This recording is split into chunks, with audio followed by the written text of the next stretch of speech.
오늘은 이스라엘 왕국 몰락의 씨앗, 이와 같은 제목으로 성경 공부하려고 합니다. 제목을 한번 기억합니다. 이스라엘 왕국 몰락의 씨앗. 축복의 씨앗이 아니고 발전의 씨앗이 아니고 망할 씨앗이다 이 말입니다. 몰락의 씨앗.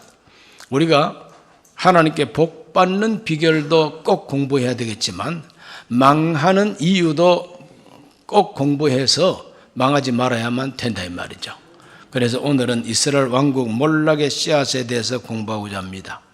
이런 말이 있지요. 실패는 성공 직후에 온다. 성공했다고 생각할 때에 실패의 원인이 생기기를 시작한다 이 말이죠. 방심하게 된다 이 말입니다. 그래서 고린도전서 10장에서는 선줄로 생각하는 자는 넘어질까 조심하라. 바울은 그렇게 경고하고 있습니다. 우리 모두는 선줄로 생각하지 말고 아직까지 나는 부족하다는 것을 늘 생각하면서 하나님을 의지하고 하나님께 맡기고 기도할 수 있으시기를 바랍니다. 이스라엘 왕국이 전성시대를 맞이하게 되었습니다. 다윗이 그 사방에는 모든 나라들을 굴복시켜서 이스라엘 나라에다가 조공을 바치게 합니다. 그래서 수비대를 동서남북의 수비대를 탁 세우고 다윗 왕국은 강성대국이 되는 것이죠. 그 다윗이 그와 같이 나라를 강력한 나라로 만든 그 기초 위에 솔로몬은 하나님께 받은 그 지혜를 가지고 나라를 잘 다스리기 때문에 정말 경제적으로 부강해지고 신앙적으로도 솔로몬 시대의 성전을 건축해서 봉헌함으로 이스라엘 전 백성들의 마음이 하나님을 향하게 된 겁니다. 그래서 황금 시대를 맞이하게 됩니다. 은이 돌보다도 흔할 정도였다 그랬습니다. 이렇게 부강하고 평안한 전성기를 맞이했는데 그 전성시대에 그 왕국이 멸망할 수밖에 없는 씨앗이 심어지게 됐다 하는 공부를 하려고 합니다. 그러면 그 마음, 그와 같이 망해버릴 수밖에 없는 씨앗은 어디서 생겼느냐? 바로 솔로몬의 마음에서부터 생기기를 시작했다. 그러므로 마음을 잘 지켜야 된다. 물론 지킬 만한 것보다 더욱 네 마음을 지키라. 생명의 근원이 이에서 난다 그랬지 않습니까? 솔로몬은 마음을 잘못 지켰어요. 그래서 몰락의 씨앗은 첫 번째로 마음을 돌려 하나님을 떠난 이 솔로몬 때문에 생겨나게 됩니다. 마음을 돌려버렸습니다. 하나님을 향하고 있던 이 마음을 삐딱하게 돌려버렸다는 거죠. 이와 같이 마음을 돌려 하나님을 떠난 이 솔로몬의 이야기, 열왕기상 11장 4절부터 읽어봅니다. 솔로몬의 나이가 많을 때에 그의 여인들이 그의 마음을 돌려 다른 신들을 따르게 하였으므로 왕의 마음이 그 아버지 다윗의 마음과 같지 아니하여 그 하나님 야훼 앞에 온전하지 못하였으니 그랬어요.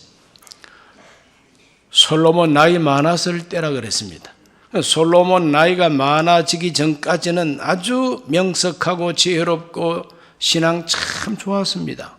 그런데 솔로몬 나이 많을 때에 마음이 하나님을 떠나게 됩니다. 왜 떠났느냐? 자기가 떠나고 싶어서 떠난 것이 아니라 곁에서 떠나도록 작용한 사람들이 있었다.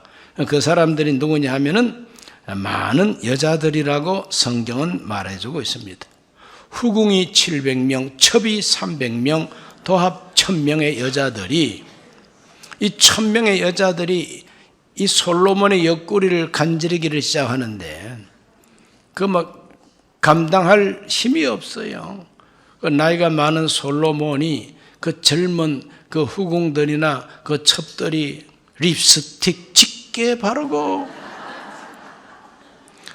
아주 그냥 발성 연습을 해가지고 폐하 이런 식으로 이제 왕을 아주 유혹한 거죠. 그래서 그 여인들이 이 솔로몬의 마음을 어디로 돌이켰느냐 하면은 자기 나라의 우상, 자기 나라의 신을 섬기도록 마음을 이렇게 돌이켰다는 거죠. 그래서 솔로몬은 이 마음이 다윗의 마음과는 틀립니다. 다윗은 일평생 일편단심 하나님만 섬겼어요. 그런데 아버지 같지를 않아. 이 아들은 아버지 같지 아니하고 나이 많았을 때에 마음이 흔들흔들 꽈당 하고 넘어지게 된 겁니다. 온전하지 못했습니다. 그래서 시돈의 여신 아스다롯, 암몬의 신 밀곰, 그리고 몰록, 그리고 모압의 가정한 그모스, 그 성경에는 이 네 가지 우상이 그 이름을 기록하고 있습니다. 이와 같이 그 이방의 신들을 숭배하고 그 신들을 위해서 신전을 건축해주고 뭐 이렇게 이제 된 것이죠. 자, 이 솔로몬의 마음 속에서부터 하나님을 떠나는 사건이 일어나게 됩니다. 이것이 역사 속에 패배, 역사 속에는 그 나라가 몰락해버리는 원인이 되었다는 거죠. 사람 마음 속에서 작용하는 이러한 그 불신앙적인 역사는 곁에 있는 다른 사람들은 알 수가 없어요. 그 사람 마음 속에서 일어나는 이 작용을 어떻게 꿰뚫어 볼 수가 있겠습니까? 그러나 눈에 보이지도 않는 그 마음 속에서 일어나는 그 작용이 씨앗이 돼가지고 그것이 주 원인이 돼가지고 나라가 망하고 몰락하게 된다는 겁니다. 그래서 우리들은 오늘날도 똑같은 원리가 우리에게 적용되게 돼 있습니다. 멀쩡한 사람이지만 멀쩡한 사람 같은데 마음 잘못 먹으면은 그 인생이 몰락해버리고 마는 것입니다. 나라가 참 잘 되는 것 같았는데 지도자들 마음이 하나님을 떠나고 헌법을 떠나고 정의를 떠나면은 그 나라는 몰락할 수밖에 없다 이 말이죠. 이런 것들을 우리가 알고 성경 공부할 때에 우리는 우리 개인이나 가정이나 이 나라의 운명까지 직결되는 이 원리가 성경에 있다는 것을 알고 공부하셔야 되는 것입니다.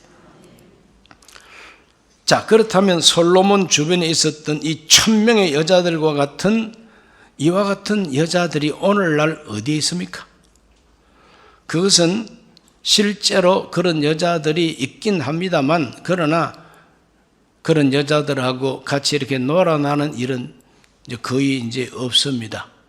그러면 오늘 우리 크리스찬들에게도 솔로몬의 후궁과 첩들과 같은 그와 같은 그 미혹과 유혹이 있는데 이것이 무엇인가 하면은 세속주의라고 하는 것입니다. 세속 문화. 그리고 이 세속 문화 속에 종교적으로 신앙적으로 타협하게 하는 타협주의. 적당하게 양보할 건 양보하고 또 본받을 것은 본받자 이렇게 섞어버리는 것. 이걸 혼합주의라 그러죠. 혼합주의. 그리고 종교 다원주의. 다원주의라고 하는 건 뭐냐 하면은 하나님만 제일이 아니다는 겁니다. 하나님만 제일이 아니다. 원칙이 아니다. 하나님만 기본이 아니다. 그러면 원칙은 다양하냐? 그래, 다양하다. 예수만 믿어서 천당 가는 게 아니야. 부처님 잘 섬겨도 천당 간다. 마음의 뜻을 잘 추정해도 천당 간다. 그래, 우리나라 속담에 뭐로 가도 서울만 가면 된다 이런 말이냐. 뭐로 가도 서울만 가면 된다.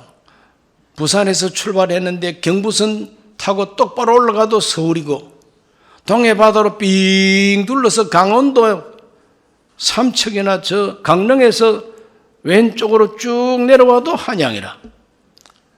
뭐로 가도 서울만 가면 된다. 광주로 쭉 가더니 호남선 타고 올라오니 그러면 또 서울에 온다. 이런 식으로 종교는 하나만이 아니라 다원이다. 다원.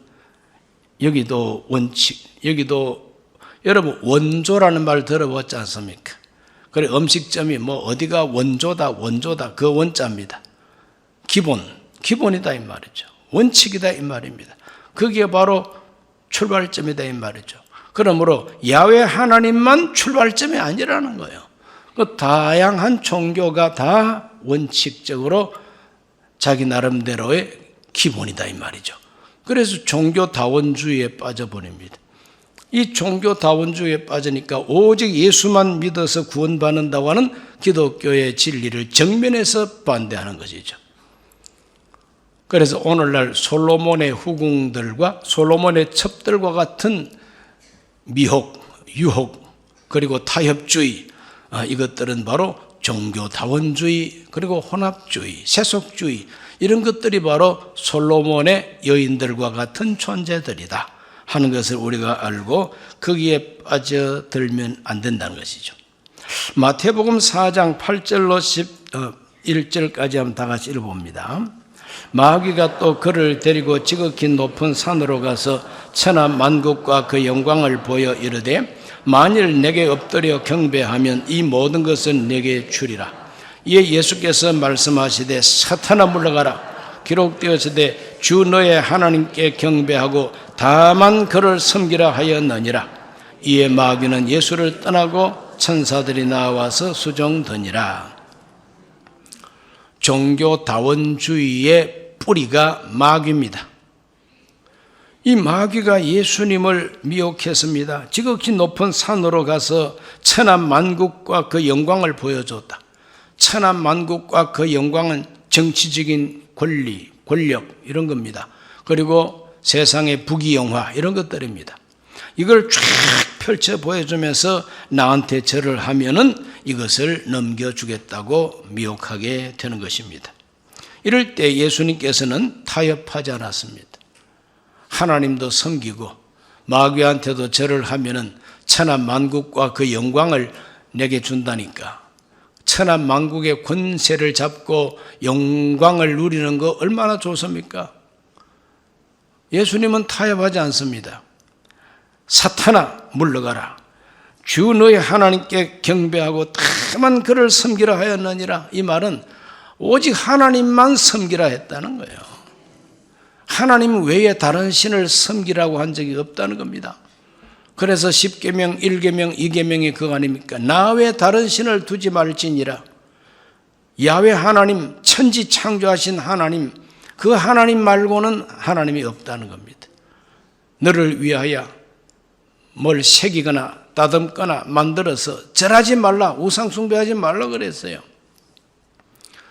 그러므로 마귀는 오늘날도 세속주의와 타협주의와 종교 혼합주의 이런 걸 가지고 우리 기독교 신앙을 허물어뜨리고 기독교만 종교가 아니야, 예수님만 믿어야 구원받는 게 아니야 이러면서 종교를 섞어버린다.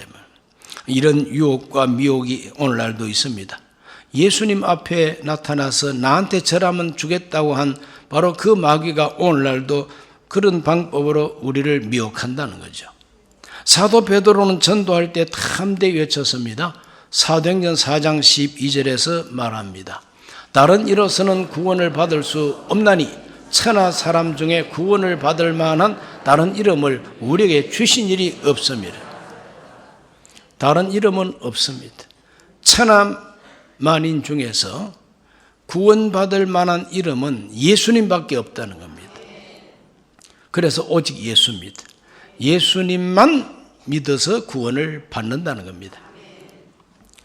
이와 같이 마음을 돌이켜서 하나님을 떠나버린 솔로몬처럼 오늘 우리들은 예수님을 떠나서 다른 종교에도 구원이 있다, 다른 종교에도 참 배울 점이 많다 뭐 이렇게 말하면서 혼합주의와 그리고 타협주의에 빠질 위험성이 있다는 걸 알고 우리 마음을 늘 다잡아서 하나님만, 예수님만, 성경 말씀만 하나님 말씀이다 하는 이 신앙에서 조금 더 변질되지 않기를 바랍니다. 두 번째로는 하나님의 명령을 무시한 솔로몬을 봅니다. 하나님 명령을 무시한 것이 바로 왕국의 몰락의 원인이 되고 씨앗이 됩니다. 열왕기상 11장 9절에서 11절을 다 같이 읽습니다. 솔로몬이 마음을 돌려 이스라엘 하나님 야훼를 떠나므로 야훼께서 그에게 진노하시니라. 야훼께서 일찍이 2번이나 그에게 나타나시고 이 일에 대하여 명령하사 다른 신을 따르지 말라 하셨으나 그가 야훼의 명령을 지키지 않으므로 야훼께서 솔로몬에게 말씀하시되 너에게 이러한 일이 있었고 또 네가 내 언약과 내가 너에게 명령한 법도를 지키지 아니하였으니 내가 반드시 이 나라를 너에게서 빼앗아 내 신하에게 주리라. 하나님께서 내가 반드시 너에게서 나라를 빼앗아 가지고 너의 신하한테 나라를 넘겨주겠다 그랬어요. 이거 무서운 말씀이죠. 반드시. 하나님께서 반드시 한다면 하십니다. 하나님이 반드시 한다고 말씀하시면 반드시 되는 거예요. 무엇을 반드시 하겠다고 하십니까? 나라를 빼앗겠다고 하나님 말씀하고 계십니다. 이것이 바로 왕국, 솔로몬 왕국, 이스라엘 왕국의 몰락, 패배의 씨앗이 된다는 거죠. 일찍이 2번이나 하나님께서 나타나시고 명령하셨다고 하나님이 친히 말씀하십니다. 야훼께서 일찍이 2번이나 그에게 나타나시고 이 일에 대하여 명령하사 다른 신을 따르지 말라 했지만은 그 명령을 듣지 않았다 그랬어요. 이것이 나라가 망하는 씨앗이 됐다. 왕국 분단의 말씀이기도 합니다. 나라를 내가 빼앗겠다. 그런데 100% 다 빼앗지 아니하고 한 지파는 남겨두겠다 그랬어요. 왜? 다윗을 위하여. 내 종 다윗을 위하여 한 지파는 남겨두겠다. 나머지는 다 빼앗아 가지고 너의 신하에게 넘겨준다는 겁니다. 회개하라고 권고하실 때에 회개하라는 경고의 말씀을 순종하면 용서받고 다시 일어설 기회를 하나님이 주십니다. 그런데 하나님이 경고의 말씀을 주실 때에 그 명령을 무시하고 순종하지 아니하니까 하나님이 빼앗아 버린다고 말씀하고 계십니다. 여러분, 빼앗기지 말게 되시기를 바랍니다. 하나님께 그동안에 받은 복을 빼앗기지 말아야만 됩니다.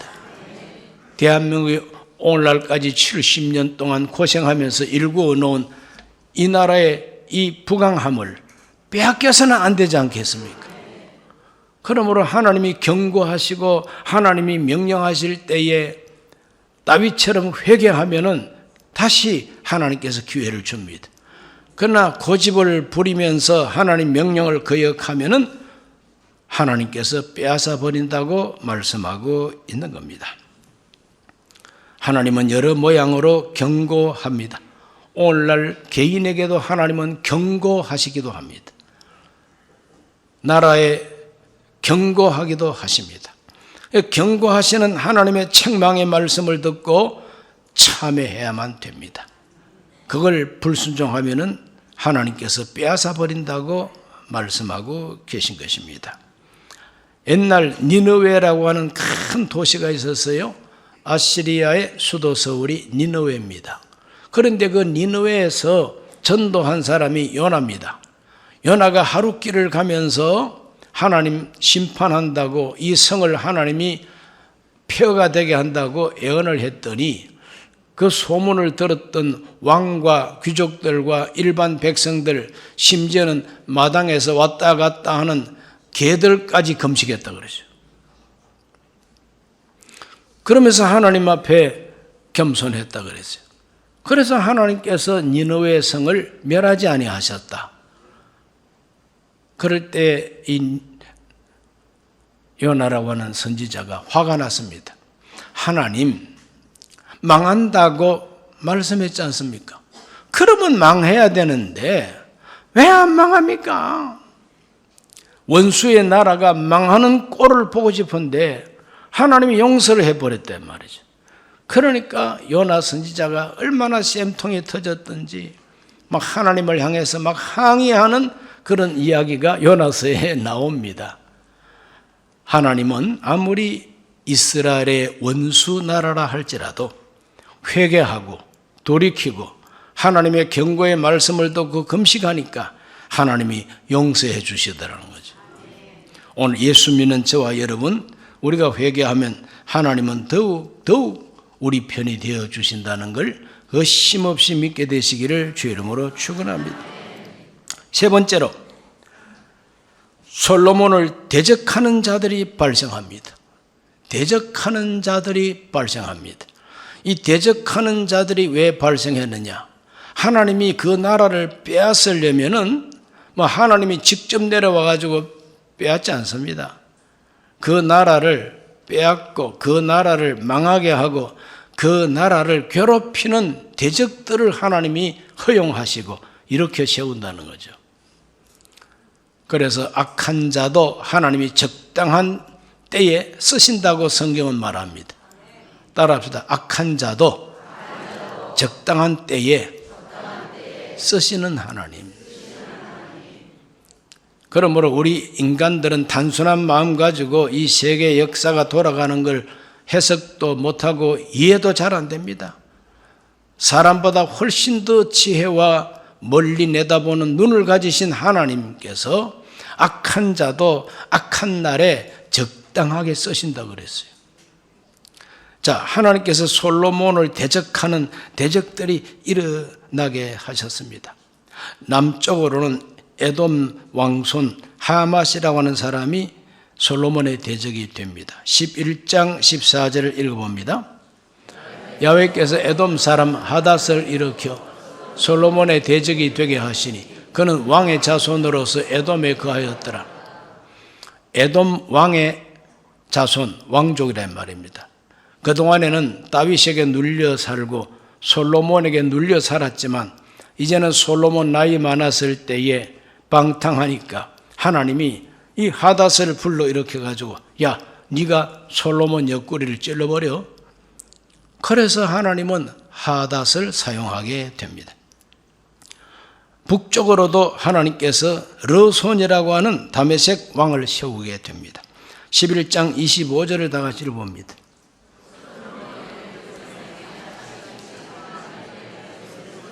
르손이 수리아 왕이 되어 이스라엘을 대적하고 미워하였더라. 이스라엘을 대적하고 미워하는 르손이라고 하는 사람이 북쪽 요즘 지도를 펴면 시리아 지역입니다. 그쪽에 다메섹의 왕이 돼가지고 솔로몬의 대적이 됩니다.